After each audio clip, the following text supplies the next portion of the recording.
seperti yang kita ketahui bersama, Pak Komang Arya adalah calon guru penggerak angkatan 7 pada Denpasar yang wajib menyelesaikan aksi nyata. Setiap modul dalam LMS itu harus dibuatkan aksi nyata. Salah satunya adalah aksi nyata yang harus dibuat hari ini, yaitu aksi nyata modul 1.4 tentang penerapan budaya positif di sekolah.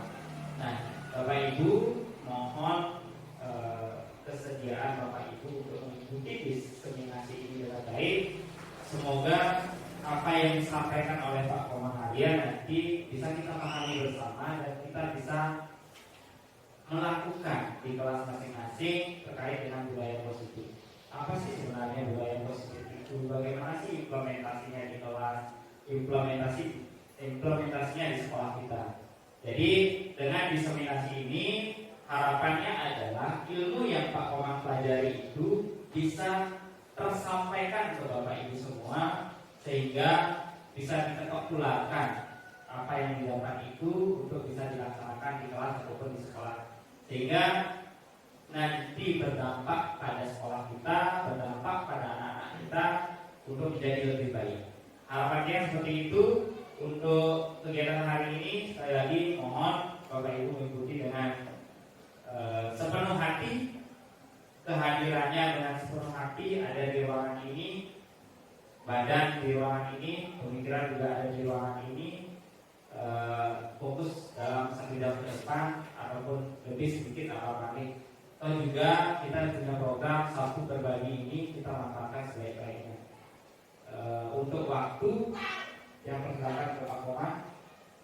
Mohon Pak Komang nanti kalau memang ada pertanyaan dari teman-teman mungkin bisa disampaikan agar materi yang Pak Komang dapatkan selama pendidikan bisa tersampaikan dengan baik dan teman-teman bisa memahaminya dengan baik.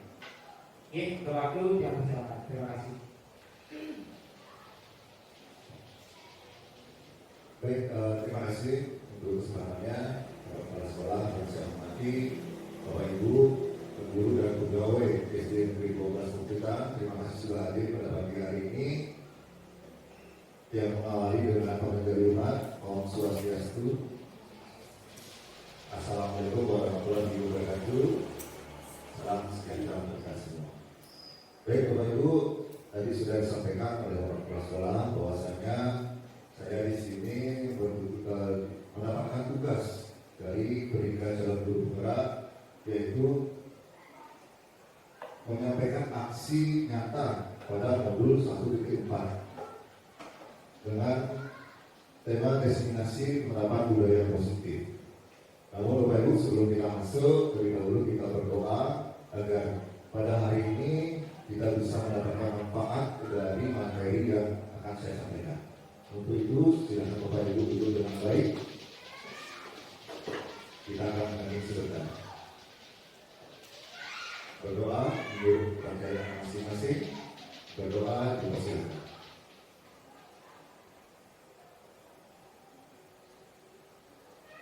Berdoa. Baik Bapak Ibu, saya langsung saja untuk memberikan materi destinasi budaya positif pada modul 1.4. Tujuan belajar kita pada hari ini ada 3. Yang pertama, memahami konsep pendidikan menurut Ki Hajar Dewantara, dibuka dengan konsep budaya dan lingkungan positif di sekolah. Nah itu yang pertama. Kemudian tujuan belajar kita hari ini yang kedua, yaitu melakukan evaluasi dan refleksi. Nah, setiap pembelajaran kita wajib untuk merefleksikan diri dan bersama juga siswa ataupun teman sejawat. Yang ketiga, memahami peran sebagai guru, membangun budaya positif dengan menerapkan konsep disiplin positif. Nah, ini akan kita dalami lebih lanjut di slide selanjutnya. Baik Bapak Ibu, jadi hari ini saya ada memetik petikan dari Bapak Pendidikan kita Ki Hajar Dewantara. Beliau menyampaikan bahwa maksud pendidikan itu adalah menuntun segala kekuatan kodrat yang ada pada anak-anak agar mereka dapat mencapai keselamatan dan kebahagiaan yang setinggi-tingginya, baik sebagai manusia maupun anggota masyarakat. Ini juga sering Bapak Ibu ajarkan di kelas. Ada 3 konsep, yaitu Bapak Ibu, yang pertama ngasuh syukur dulu, dia masuk dan berkuri handayani. Jika diartikan ke bahasa Indonesia, yang pertama di depan menjadi contoh, di tengah memberikan semangat, dan di belakang memberikan dorongan, memberikan dorongan atau motivasi. Kemudian ada satu lagi yang saya munculkan kutipan dari beliau. Ini saya dapatkan pada modul 1.1 tentang filosofi Ki Hajar Dewantara pada pendidikan guru penggerak. Ki Hajar Dewantara menyatakan bahwa dasar pendidikan anak berhubungan dengan kodrat alam dan kodrat zaman. Kodrat alam berkaitan dengan sifat dan bentuk lingkungan di mana anak berada, sedangkan kodrat zaman berkaitan dengan isi dan irama. Nah, dari penyampaian tersebut kira-kira maksud dan tujuannya Bapak Ibu, apakah ada yang paham maksud yang tersebut? Berhubungan dengan kodrat alam dan kodrat zaman untuk melaksanakan suatu pembelajaran. Yang pertama, kodrat alam. Saya berikan contoh, kita di Bali tentunya berbeda alam suasana dengan di Singapura, ya, tetangga kita di Malaysia memiliki kondisi alam yang berbeda. Dan kalau di Indonesia sendiri, Bali dan Papua juga berbeda dengan kodrat alamnya. Seperti itu, sehingga kita sebagai pendidik menggunakan lingkungan seperti apa adanya. Kemudian kodrat zaman, nah ini sudah jelas, mengikuti zaman. Jadi Bapak Ibu pastikan zaman dulu, zaman penjajahan, kita masih dijajah. Nah di situ pendidikan hanya diberikan oleh siapa Bapak Ibu? Ada yang bisa jawab? Pendidikan dikhususkan atau diperbolehkan untuk siapa? Iya, untuk bangsawan. Jadi untuk masyarakat kecil tidak dapat, sehingga muncullah pahlawan pendidikan kita, yaitu Bapak Ki Hajar Dewantara. Sehingga semua elemen masyarakat bisa bersekolah. Nah, keterkaitannya dengan zaman sekarang, dulu dibatasi, saat ini semua bebas untuk memilih pendidikan. Seperti itu Bapak Ibu. Berikut saya akan lanjut. Nah, di sini ada percobaan, ya. Kita akan melakukan kegiatan, jadi masing-masing sudah berpasangan, ya bagi yang belum berpasangan nanti sebelah hakim. Jadi petunjuknya, Anda dan teman Anda akan melakukan kegiatan cobalah buka. Anda adalah A, tugas Anda adalah mengepalkan salah satu tangan. Nah, jadi ada 2 orang, yang satu A, satu B. Yang A itu tugasnya mengepalkan tangan. Nah, di tangan tersebut diberatkan, bayangkan ataupun mungkin Bapak itu memegang sesuatu, nah itu dikepal dengan baik-baik.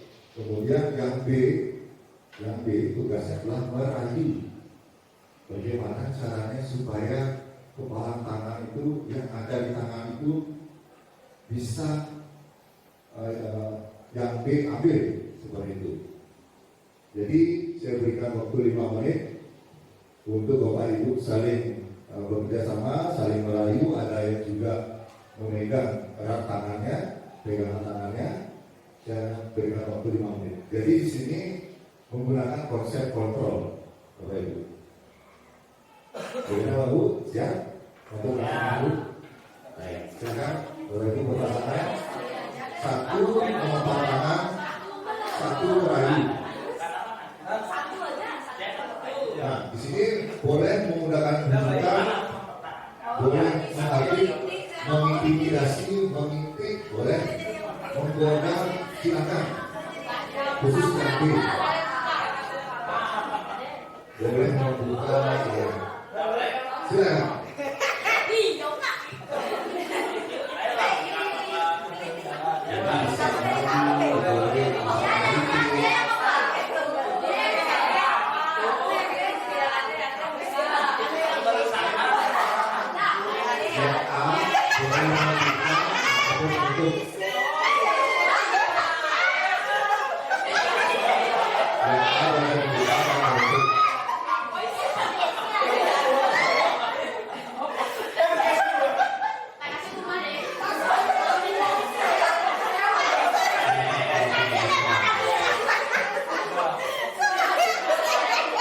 Baik, kita stop. Ada yang terbuka, kepala tangannya terbuka. Ada yang masih tertutup? Biarman dikasih apa?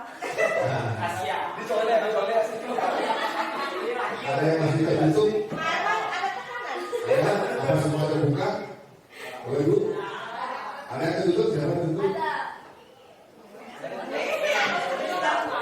Pak Agung tertutup ya? Nah, saya minta pendapat dari Pak Herman terlebih dahulu. Kenapa tangannya kok mudah sekali dibuka oleh Bapak kepala sekolah ini? Silakan ditanggapi. Oke, baik profesor-profesornya.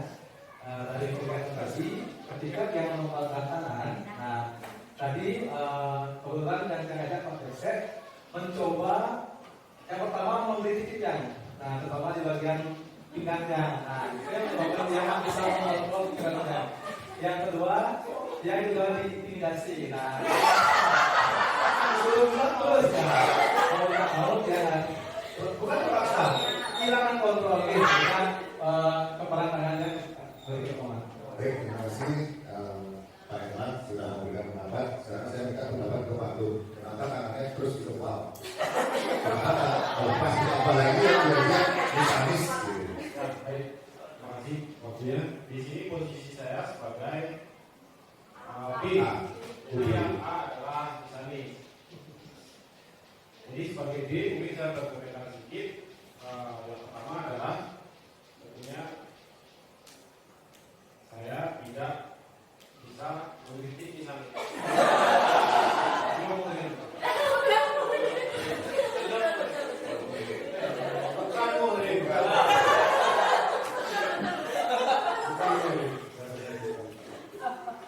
Jadi saya sudah berusaha mengintimidasi, membujuk, menggoda, bahkan saya menawari uang.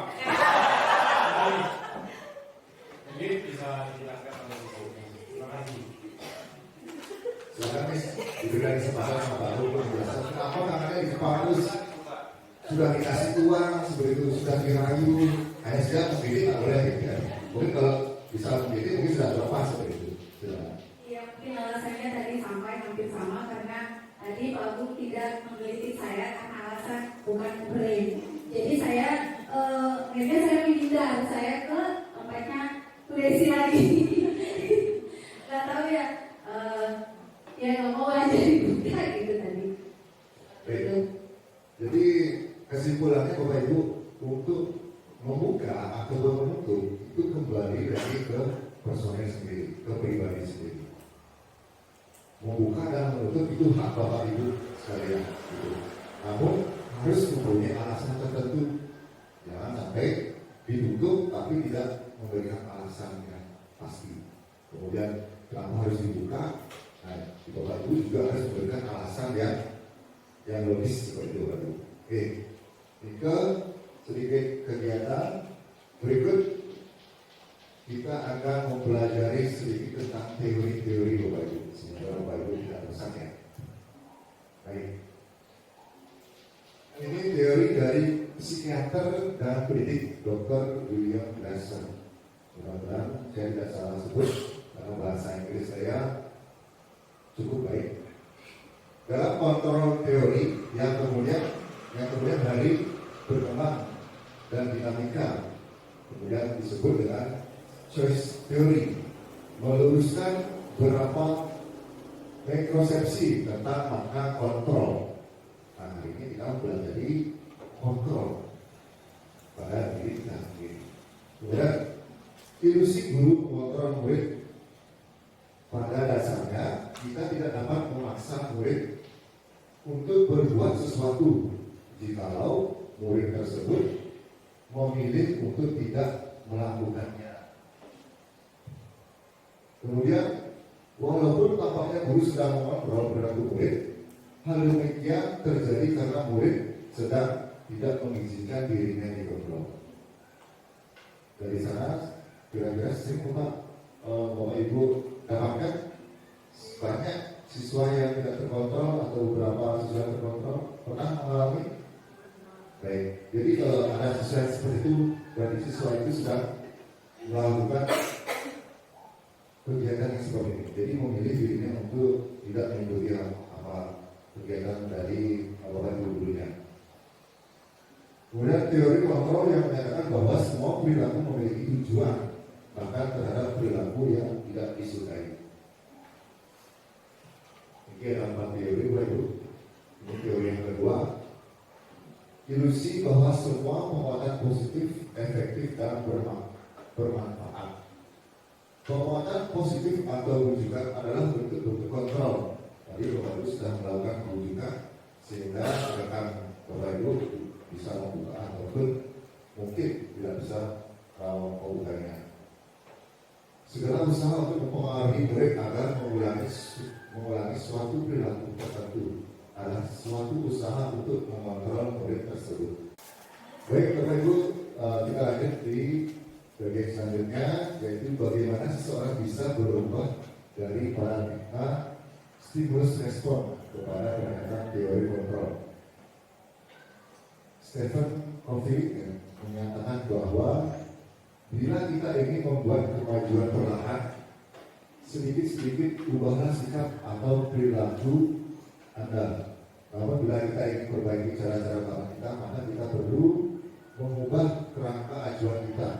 Bagaimana Anda berpikir tentang manusia, ubahlah paradigma Anda, skema pemahaman dan penjelasan aspek-aspek tertentu yang realitas. Nah, itu di samping sudah ada stimulus respon dan teori kontrol, yang dimana realitis kebutuhan kita sama, namun di teori kontrol kita memiliki kebutuhan yang berbeda-beda. Jadi di sini sudah ada tabelnya, nanti kita akan bagikan kepada Bapak Ibu lewat preview. Kita akan lanjut. Disiplin. Mengapa kita melakukan segala sesuatu, Bapak Ibu? Ya, mengapa kita melakukan segala sesuatu? Ya tentunya kita melakukan segala sesuatu itu untuk meraih cita-cita kita, meraih tujuan kita, sehingga keinginan kita tercapai seperti itu, Bapak Ibu. Jika kita tidak mempunyai cita-cita, tidak mempunyai keinginan, maka kita tidak bisa berbuat apa-apa. Kemudian nomor dua, apakah kita melakukan sesuatu karena adanya dorongan dari lingkungan? Iya, Bapak Ibu. Jadi adanya faktor lain selain faktor diri, yaitu faktor dorongan dari atas, baik itu pimpinan, kemudian faktor bawah itu dari teman kita, yang bagaimana kita merayakan suatu kegiatan, bagaimana caranya kita bisa mencapai tujuan yang kita inginkan bersama. Kemudian nomor tiga, pernahkah Anda melakukan sesuatu untuk mendapatkan senyuman atau pujian? Dan ini jawabannya juga kita sering melakukannya, terutama saat anak-anak masuk ke sekolah. Kita ucapkan salam sehingga anak-anak memberikan kita juga salam. Kan seperti itu. Jadi kita harapkan timbal balik dalam kegiatan tersebut. Baik, berikut kita akan masuk pada teori disiplin. Seseorang yang memiliki disiplin diri berarti mereka bisa bertanggung jawab terhadap apa yang dilakukan karena mereka mendasarkan tindakan mereka pada nilai-nilai kebajikan universal. Nah, ini kita juga akan membahas mengenai kebajikan universal. Dalam hal ini, Ki Hajar Dewantara menyampaikan bahwa pertanggungjawaban atau fair towing itu selalu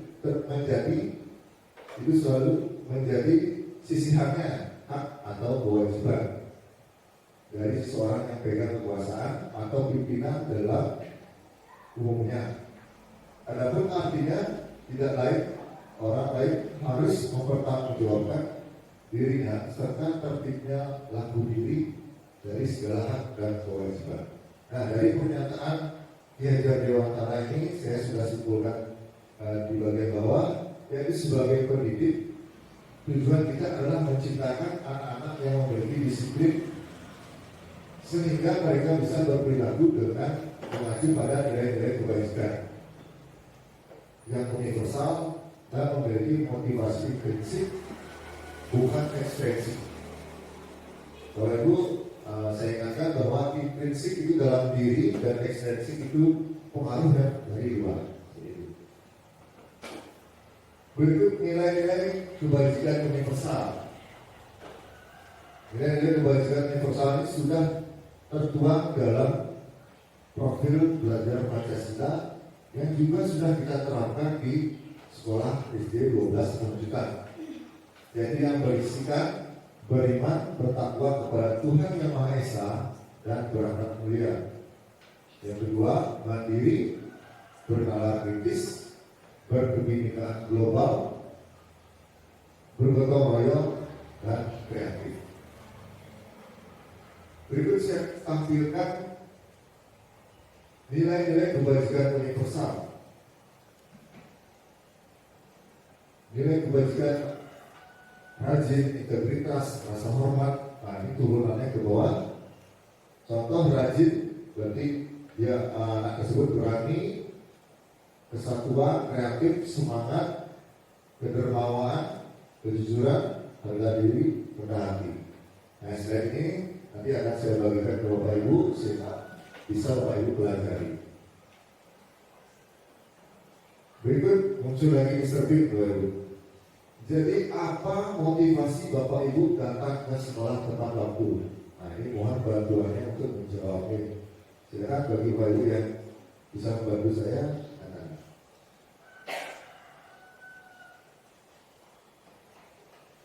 Atau saya langsung berpikir, apa motivasi Bapak Ibu datang ke sekolah tepat waktu?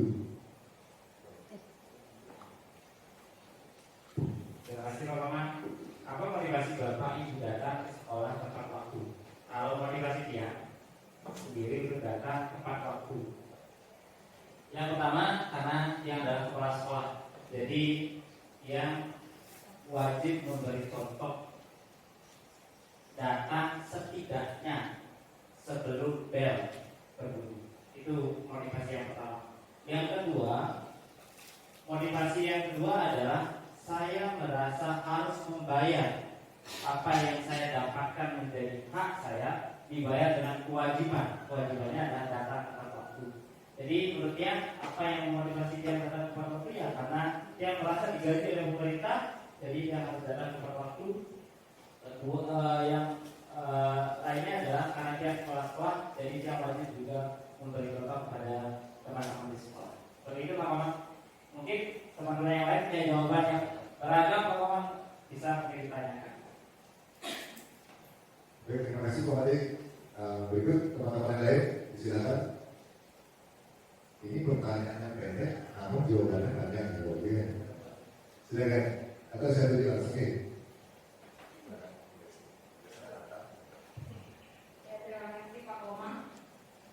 Kalau ditanya apa motivasi Bapak Ibu datang ke sekolah tepat waktu? Maaf kalau sekolah, maaf teman-teman. Mungkin kalau saya mungkin orangnya yang kadang-kadang datangnya pas banget atau telat sedikit. Nah, apa motivasi saya kalau misalnya datang sebelum bel itu karena kemaluan ya Pak. Malu saya sama bapak sekolahnya sudah datang di sekolah, saya sudah datang. Itu yang pertama. Yang kedua, karena tuntutan, karena kita harus sebagai guru kita harus datang paling tidak sebelum bel. Yang kedua, saya selalu mengusahakan waktu weekend saya datang tepat waktu. Ya, terima kasih. Baik, terima kasih Pak Adil dan Bu Desi sudah menjawab pertanyaan dari pertanyaan di depan Jadi pasti Bapak Ibu juga memiliki jawaban yang berbeda-beda. Tadi Pak Menteri menyampaikan bahwa untuk hak dan kewajiban supaya terpenuhi, kemudian Bu Desi lalu akan terhadap atasan, dan mungkin teman-teman juga berpikiran ada yang sama, ada juga yang mungkin malu dilihat siswanya berada di depan gerbang, ya seperti itu Bapak Ibu. Kemudian ada juga yang ini Bapak Ibu, jika Bapak Ibu memiliki kesibukan kendala-kendalanya Bapak boleh buat seperti itu. Jadi Bapak Ibu bisa sampaikan ke kepala sekolah kendala Bapak Ibu sehingga bisa ditoleransi. Namun jika kita kembali ke motivasi kita sebagai guru, ya kita wajib Bapak Ibu untuk hadir bila perlu sebelum siswa datang. Dan kita juga sudah terapkan di sekolah dengan sistem piket seperti itu Bapak Ibu. Jadi kita sudah terapkan, dan mudah-mudahan kita terus berlanjut ke yang lebih baik. Kemudian saya akan melanjutkan cara menstimulus motivasi internal. Nah, berikut ada pertanyaan. Jika Bapak Ibu mempunyai problem terhadap peserta didik, ini bisa Bapak Ibu pakai dalam bagaimana caranya menangani peserta didik yang menurut Bapak Ibu kurang.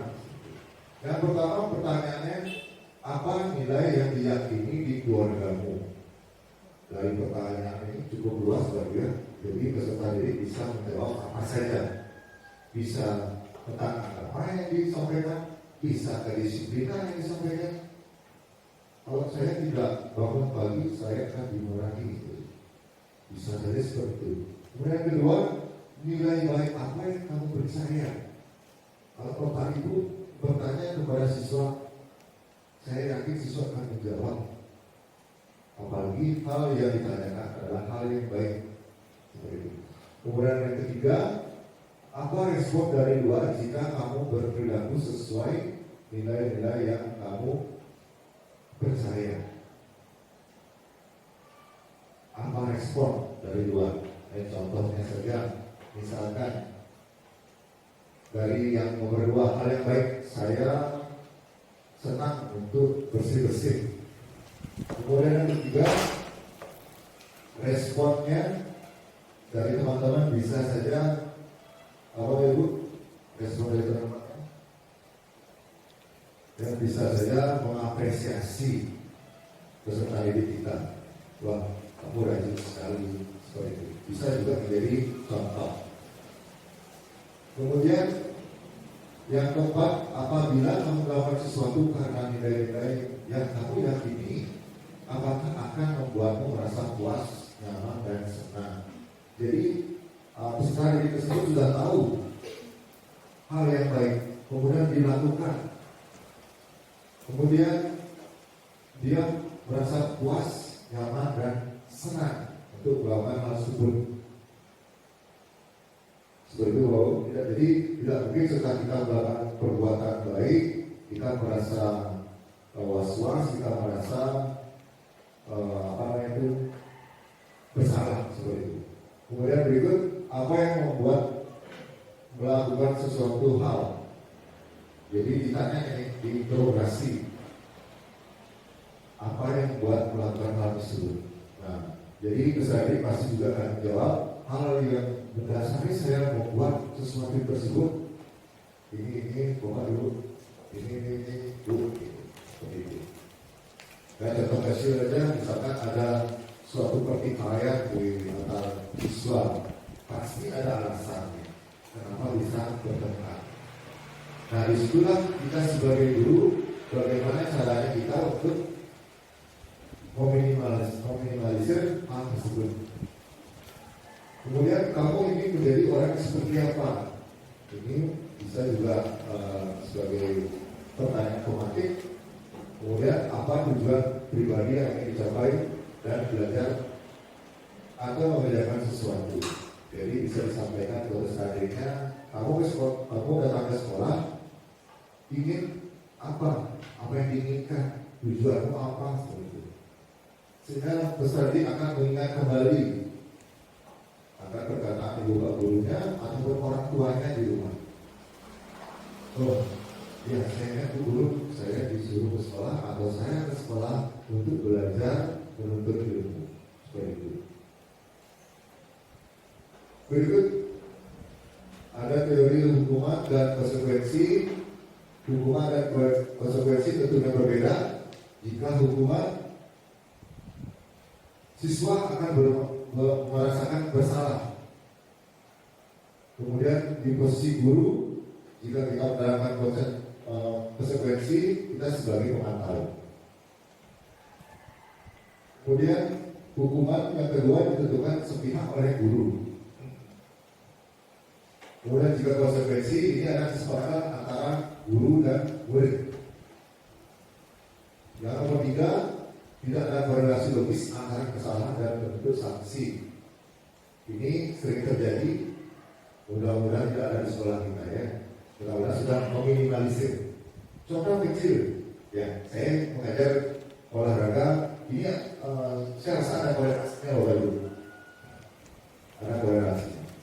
Contoh, siswa saya instruksikan untuk berlari keliling lapangan 3 kali.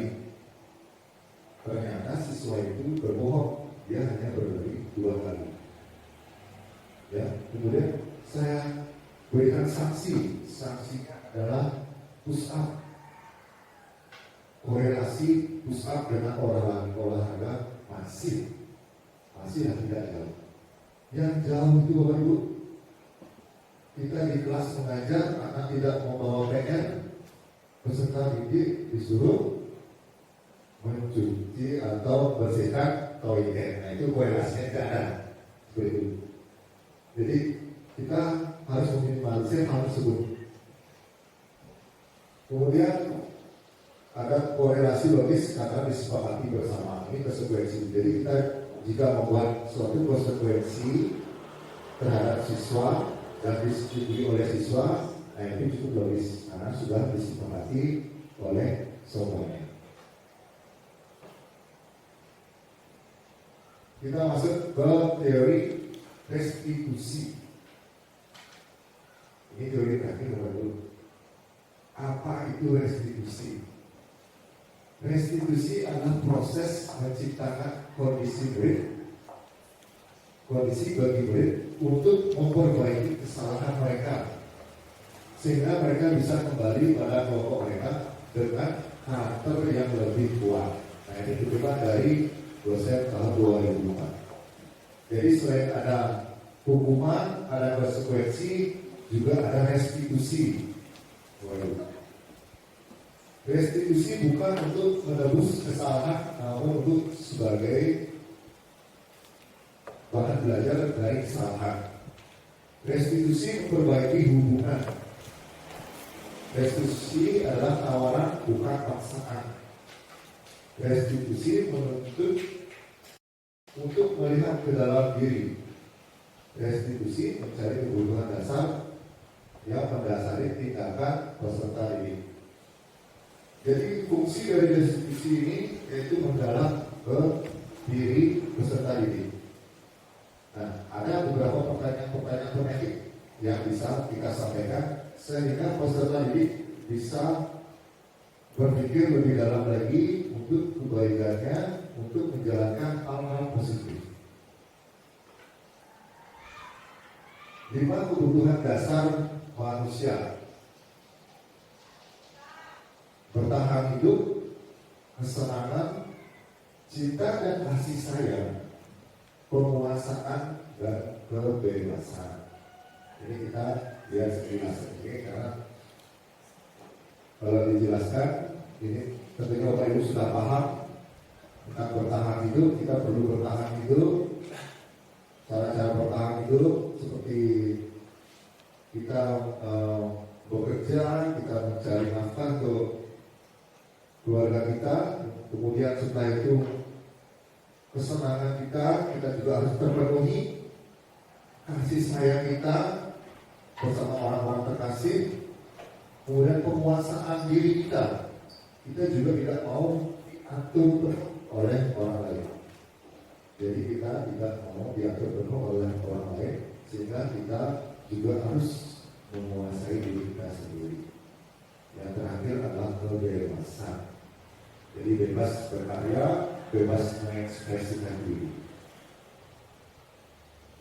Ketika guru mengerti kebutuhan dasar yang ingin dipenuhi murid, maka akan lebih tenang dan tidak menghakimi, lebih bisa berkomunikasi dengan murid sehingga proses restitusi bisa dimulai. Jadi hal yang pertama yang Bapak Ibu lakukan adalah mencari apa keinginan peserta didik kita, sehingga kita bisa mencari solusi untuk langkah yang lebih baik.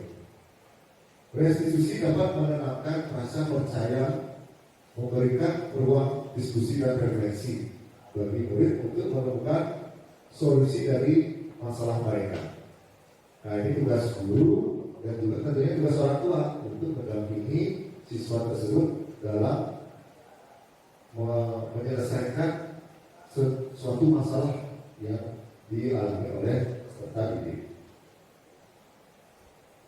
Hukuman, konsekuensi, dan restitusi. Disiplin yang sudah bermakna positif terbagi menjadi dua bagian, yaitu disiplin dalam konsekuensi dan disiplin dalam bentuk restitusi. Nah, Bapak Ibu, di sini ada 3 budaya disiplin, yaitu hukuman, konsekuensi, dan restitusi. Kemudian dibagi menjadi 2, hukuman dia berdiri sendiri, konsekuensi dan restitusi itu dia bergabung menjadi satu. Berikut ada pertanyaan, menurut Bapak Ibu, dari ketiga jenis motivasi tersebut, ada 3 motivasi ya. Jadi ada hukuman, tujuan kita untuk memotivasi siswa agar melakukan hal yang positif. Tujuan kita supaya siswa melakukan hal yang positif. Nah, dari 3 motivasi tersebut ada hukuman, ada konsekuensi, dan ada restitusi. Menurut Bapak Ibu, yang mana mendasari perilaku murid-murid di sekolah? Yang bisa Bapak Ibu terapkan di sekolah sehingga siswa itu jauh lebih baik. Seperti itu dari ketiga tersebut.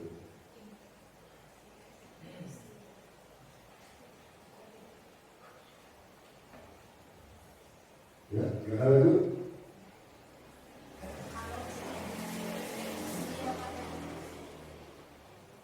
Silakan Bu Ayu untuk menyampaikan pendapat. Terima kasih. Kalau untuk saya sendiri ya, inginnya sih restitusi, tapi berjalannya dengan waktu karena kita lebih sering ke hukuman ya. Baik, terima kasih Bu Ayu. Jadi pada intinya Ibu Ayu menitik beratkan pada disiplin restitusi. Seperti itu. Namun karena keseringan, nah ini juga kita sebagai guru dituntut untuk selalu bersabar menghadapi siswa. Guru harus bisa melakukan cara-cara, banyak cara untuk merayu, seperti kegiatan tadi, merayu, kemudian bagaimana caranya supaya peserta itu mau menuruti. Pada intinya, Wahyu memilih restitusi. Kemudian, jika murid Bapak Ibu datang ke sekolah tidak tepat waktu, kira-kira apa yang Bapak Ibu lakukan? Silakan Bu Budi, pasti ada masukan. Kenapa? Apa alasannya? Apa yang Ibu lakukan jika siswa datang ke rapat? Itu ada.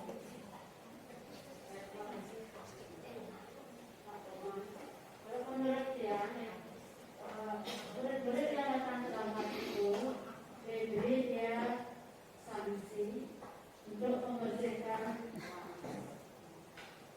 atau membersihkan kamar mandi. Baik, terima kasih Bu Putri. Jadi jika murid melihat siswa terlambat, ya, atau tidak tepat waktu, Ibu Putri memberikan konsekuensi untuk membersihkan lingkungannya. Gitu. Ya, itu juga termasuk dalam budaya positif, Bapak Ibu. Jadi membersihkan lingkungan, karena itu di luar dari jam pelajaran, itu bisa kita terapkan juga sanksi tersebut atau konsekuensi tersebut. Itu juga melatih siswa untuk bertanggung jawab terhadap lingkungannya. Seperti itu. Kita lanjut. Nah, seperti yang saya sampaikan bahwa hukuman akan berdiri sendiri, konsekuensi dan restitusi akan bergabung dalam satu tempat di identitas sukses atau disiplin. Yang hukuman yaitu identitas gagal. Identitas gagal yaitu sesuatu yang menyakitkan harus terjadi. Kemudian tidak nyaman untuk murid untuk jangka panjangnya. Ya, contoh kecilnya saya gitu, mengajar olahraga, kemudian saya instruksikan 3 kali, ternyata dia melanggar, saya instruksikan dia berlari 10 kali.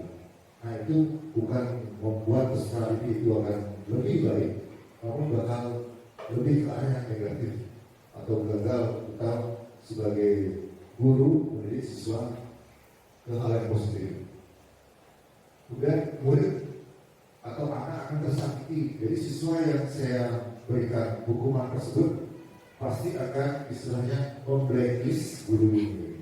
Oh, Pak, dia ngajar aduh malas atau bagaimana. Memang untuk murid, untuk jangka pendek, korban bisa diabaikan. Penguatan hanya bertahan dalam jangka waktu pendek. Jika kita lihat ke restitusi merupakan pilihan. Nah, kenapa kita sebut di sini ditulis dengan pilihan? Karena sudah ada pertanyaan tematik yang dituliskan oleh teori ini, ataupun Bapak Ibu bisa kembangkan pertanyaan tematik itu sehingga peserta didik bisa memilih ke hal yang mana yang diinginkan, dan kita sebagai guru tentunya harus menuntut peserta didik ke arah yang lebih positif. Kemudian murid mendapatkan penguatan, masalah terpecahkan. Murid tersebut melakukan kesalahan, kemudian kita tanya apakah kesalahan itu baik. Ternyata murid itu menjawab tidak, Pak Guru. Nah, lalu terus kamu harus bagaimana menjadi siswa agar kamu melakukan hal yang positif. Tentunya siswa itu akan menjawab hal yang baik, ini Pak Guru, ini. Nah, dalam artian dia kembali ke dirinya, dia menyadarkan dirinya bahwa hal yang baik itu apa saja seperti itu. Nah, ini pertanyaan pematik sedikit yang saya tampilkan. Di hukuman peraturannya adalah kamu harus bersihkan toilet. Murid atau anak benci peraturan. Awas kalau dilakukan lagi, nanti awas kamu. Kenapa itu mereka seperti itu siswa? Awas kamu sambil jalan ya. Mudah-mudahan tidak ada ya, Pak ya. Kemudian yang netral itu disampaikan, ditanya apa kurang-kurangnya, mampukah kamu melakukannya? Terima kasih. Nah, seperti itu. Contoh ada yang terlambat. Kamu terlambat hari ini. Kenapa bisa terlambat? Pasti ada alasan. Terus kamu tahu program sekolah ini seperti apa? Pasti akan menjawab juga. Besok apakah diulangi lagi? Pasti akan tidak. Kemudian tanyakan lagi. Bagaimana caranya supaya kamu tidak terlambat? Dia akan menyampaikan solusi sendiri dari dalam diri. Seperti itu. Nah, ini juga mode paksaan, stimulus respon, dan teori kontrol. Di sini sudah diterangkan dalam tabel dan bisa saya kembalikan ke Bapak Ibu supaya bisa menjadi suatu panduan.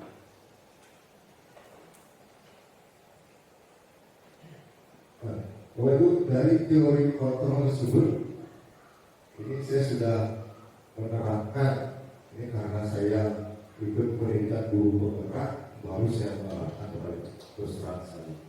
Ya, kalau saya tidak ikut guru penggerak, mungkin beda lagi ceritanya.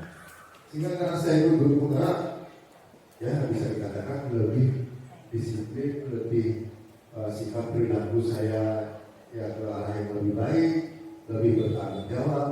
Itu penilaian diri. Tapi kalau Bapak Ibu pasti bisa menilai saya seperti apa setelah melakukan pendidikan guru penggerak ini. Baik, untuk melaksanakan proses restitusi di kelas Bapak Ibu, saya sudah memberikan contoh juga. Nah, ini juga Bapak Ibu di beberapa kelas saya juga sudah lihat membuat suatu peraturan kelas atau apa Bapak Ibu yang bukan kelas, kesepakatan kelas. Nah, ini bahasanya hampir mirip ya. Yang saat ini saya pelajari namanya keyakinan kelas, seperti itu. Jadi kalau jika kesepakatan, yaitu ada yang memang mau, lalu dalam hati atau dirinya merasa membahas itu. Tapi kalau sudah keyakinan, kita sudah menanyakan hal-hal ataupun yang mendasar dalam dirinya, bisakah anak-anak melakukan hal tersebut? Jadi kita bertanya mendalam pada dirinya. Ya, anak-anak untuk belajar di sekolah apa, tujuannya apa, kemudian ingin kelasnya seperti apa. Jadi saya sampaikan seperti itu, dan tentunya respon dari siswa beragam Bapak Ibu. Karena beragamnya jawaban-jawaban tersebut, saya tuangkan dalam kertas-kertas kecil. Jadi silakan anak-anak untuk membuat apa yang anak-anak inginkan dalam pembelajaran, khususnya pembelajaran PJOK atau olahraga. Kemudian anak-anak ingin Pak Guru sebagai pendidik itu seperti apa. Jadi anak menuangkan dalam kertas-kertas ini sempat saya foto, saya dokumentasikan, dan ternyata jawabannya ada yang aneh-aneh Bapak Ibu. Jadi tidak selalu anak itu menjawab pertanyaan Bapak Ibu gurunya dengan tepat. Pasti ada yang melenceng. Ya. Saya tanyakan anak-anak, jika Pak Guru mengajar anak ini seperti apa? Main bola, ya, jalan keliling sekolah, gitu. Jadi macam-macam Bapak Ibu. Sehingga saya mengambil kesimpulan dari tulisan yang sudah ditulis dari murid-murid kita, sehingga dapatlah kesepakatan kelas. Kemudian saya tinjau kembali, saya bacakan kembali ke siswa. Kemudian siswa meyakini hal tersebut, ya, meyakini hal tersebut, sehingga saya instruksikan anak-anak untuk cap jari. Jadi anak kelas 3 belum bisa tanda tangan, jadi saya suruh cap jari di sini. Jadi cap jarinya bebas di mana saja. Jadi Bapak Ibu bisa melihat gambar yang sebelah barat itu, jadi jari-jari yang anak di sana. Jadi mereka sudah meyakini. Dan kesepakatan atau keyakinan ini bisa ditempel di dinding kelas ataupun di bawah setiap saya mengajar.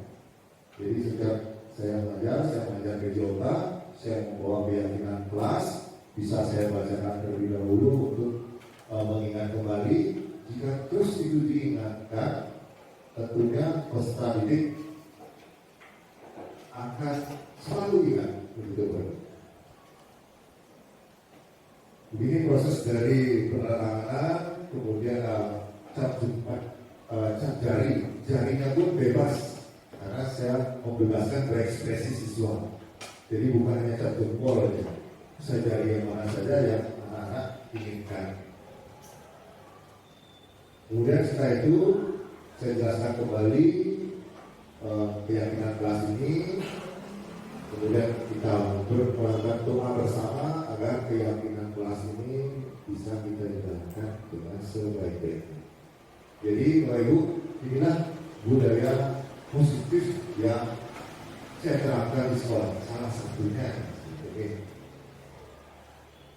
Saya yakin Bapak Ibu sudah melakukan juga, namun dengan bahasa yang sedikit berbeda. Dari teori ini, dari pemaparan saya, bisa Bapak Ibu tiru, mungkin menggunakan metode-metode yang lain, silakan, karena kita punya ekspresi kreativitas yang berbeda-beda seperti itu. Kemudian ini sedikit tentang 5 posisi kontrol.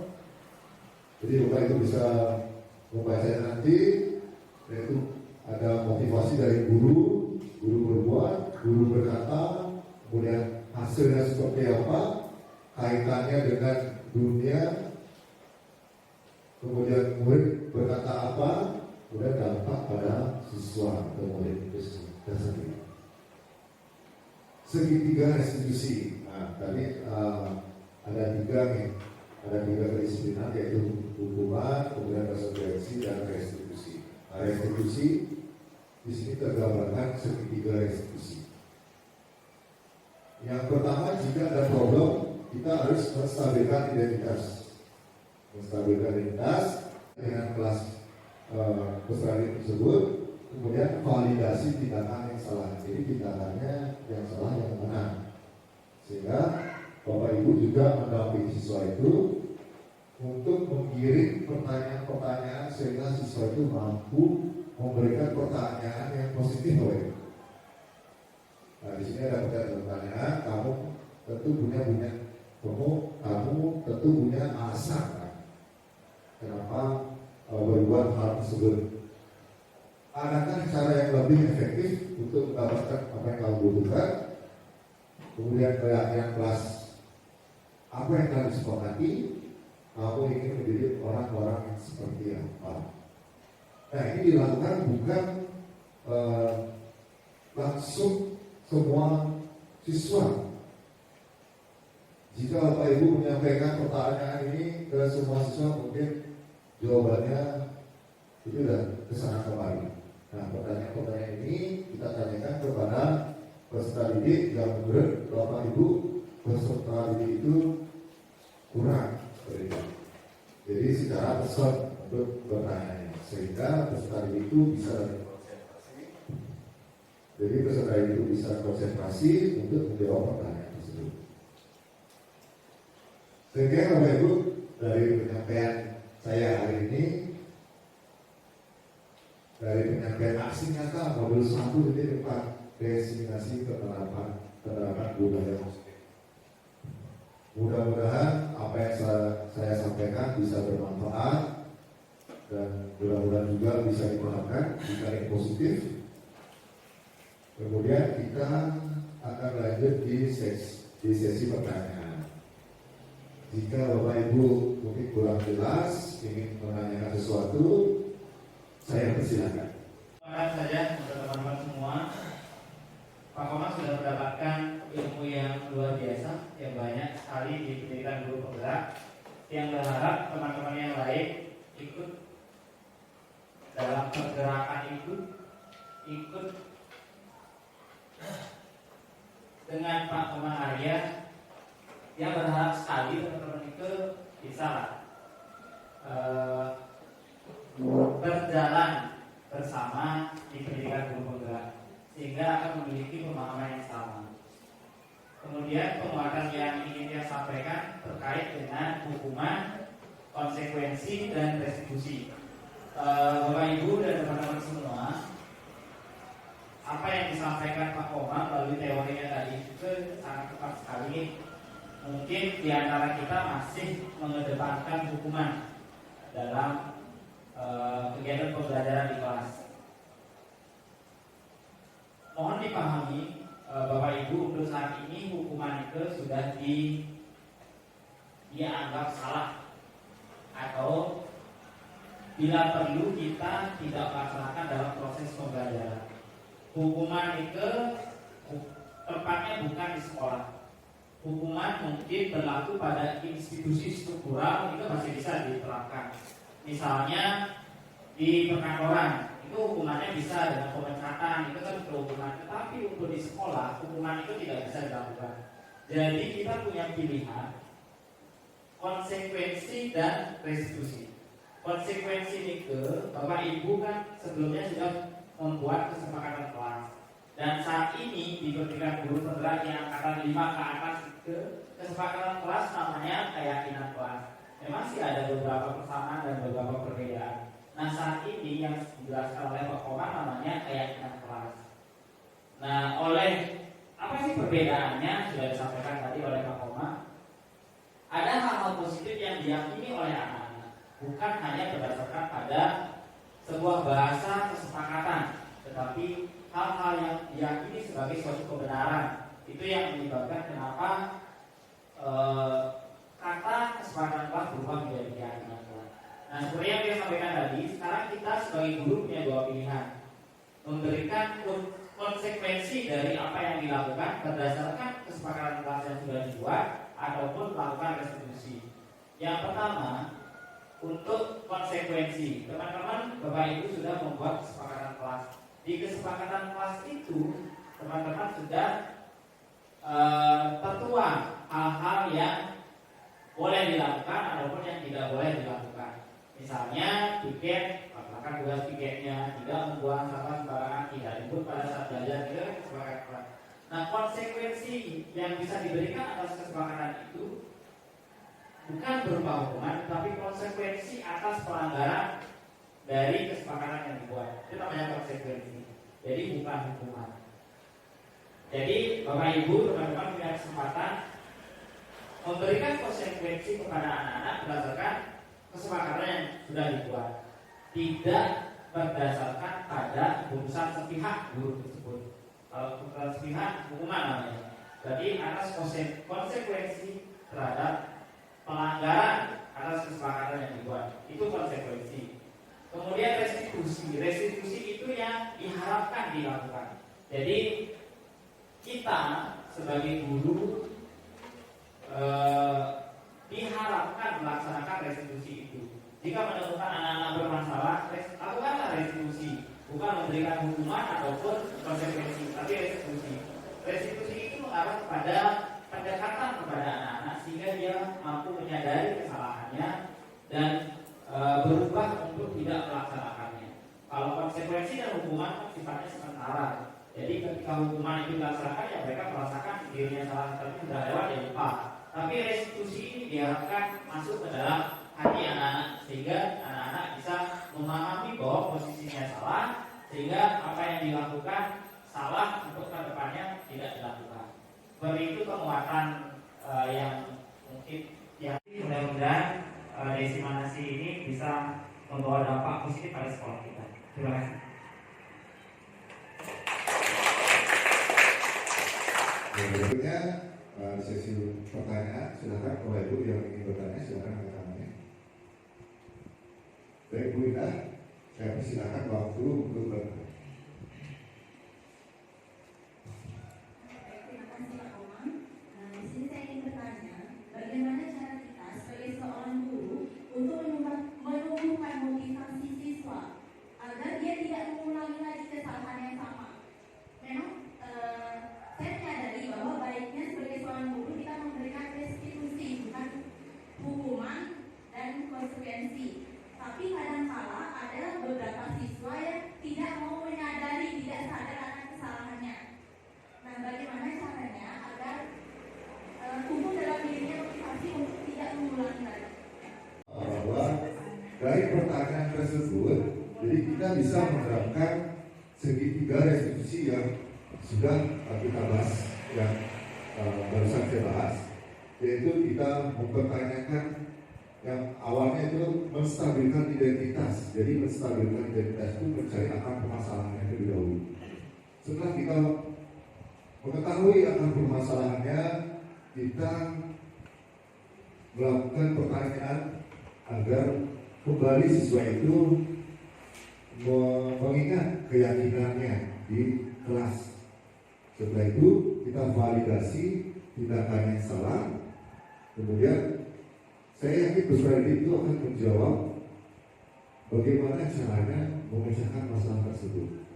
Jadi guru atau Bu Ita haruslah lebih dekat kepada siswanya sehingga kita tahu bahwa permasalahannya dari mana. Nah, pada intinya di segitiga restitusi ini sudah diterapkan. Bisa Bu Ita menerapkannya. Pertanyaannya sudah ada. Betul, Bu Ita. Baik, Bapak Ibu, ada pertanyaan lagi atau ada tambahan yang disilakan.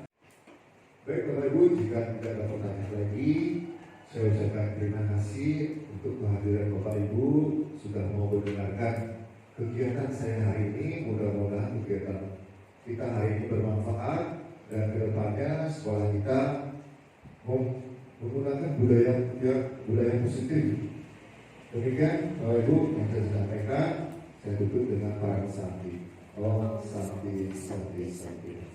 Assalamualaikum.